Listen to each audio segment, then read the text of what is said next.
அந்த நான் யார் என்ற ஸ்வரூப தரிசனத்துக்கு உண்டான கேள்வியை நம்ம போடும்பொழுதோ அந்த கேள்விக்கு பதிலாக நமக்கு வந்து அந்த நிஷ்டை கிடைக்கிறது அப்படின்னு பகவான் நான்யாரில் சொல்லியிருக்கார்.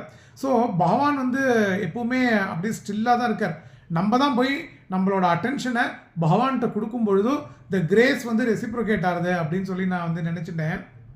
அதாவது செல்ஃப் என்கொயரி வந்து திருப்பி திருப்பி திருப்பி கேட்டால் கூட நமக்கு அதாவது கிளியராக சொல்லிட்டார் நான்யாரில். விஷய வாசனைகள் எவ்வளவு நாட்கள் உள்ளனவோ, எவ்வளவு நாட்கள் இல்லை, எவ்வளவு விஷய வாசனைகள் உள்ளனவோ அந்த அளவு மட்டும் நான் யார் என்ற அந்த ஆத்ம விசாரம் வந்து கண்டிப்பாக பண்ணணும் அப்படின்னு சொல்லி பகவான் சொல்லிட்டார். ஸோ வந்து பகவான் வந்து விஷய வாசனை, அதாவது என்ன எக்ஸாம்பிள் கொடுக்குறாருன்னா, ஒரு கோட்டைக்குள்ளே நிறையா எதிரி இருந்தால் கூட ஒவ்வொருத்தராக வெளியில் வர மாதிரி ஒவ்வொரு எண்ணங்களாக வர வர இது யாருக்கு உண்டாயிற்றுன்னு எண்ணத்தை பகவான் விட்னஸ் பண்ண சொல்லவே இல்லை.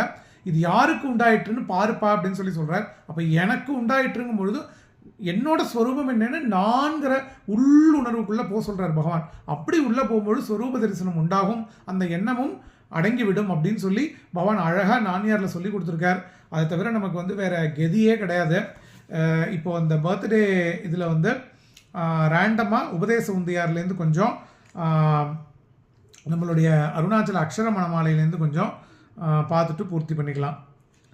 கண்மம் பயின்றல கர்த்தனதானயாங் கண்மங்கடவுலோ உந்தி பர கண்மம் ஜடமதால் உந்தி பர வினையின் வீலை உற்றுவித்தாய் வினைகடல் வீழ்த்திடும் உந்தி பர வீடு தரலினை உந்தி பர வினைகடல் வீழ்த்திடும் உந்தி பர. இந்த லைன் நம்ம சொல்லிகிட்டே இருக்க நம்மளோட கர்மாலாம் கழியிறது சார். நான் பிரத்யட்சமாக பார்த்துருக்கேன். நம்ம ரமண பகவான் பொதிச்சு வச்சுருக்கார். உங்களுக்கு நகை வேணும்னா நைட்டில் முன்னாடி நாடு இரும் நகைட்டு பாருங்க அருணாச்சலாங்கிறார். இருக்கட்டும், நிறைய இருக்குது அது மாதிரி. பகவானோட இதில் ரொம்ப சூக்ஷ்மமாக பகவான் இந்த இகப்பற சுகங்களுக்கு உண்ட அத்தனையும் சொல்லி கொடுத்து தான் போயிருக்கார் பகவான். கருத்தனு காக்கும் நிஷ்காமிய கண்மம் கருத்தை தீருத்திய துந்தி பரிய கதி வழி காண்பிக்கும் உந்தி பர. அந்த கதி வழி காண்பிக்கும்ங்கிறது ஆன்ம பாதையிலையும் இருக்கிற கதி, லோகாயுதமான இருக்கிற பாதையிலையும் கதி. அது ரெண்டுமே அந்த ரமண பாதங்கள் வந்து நமக்கு காமிக்கிறது.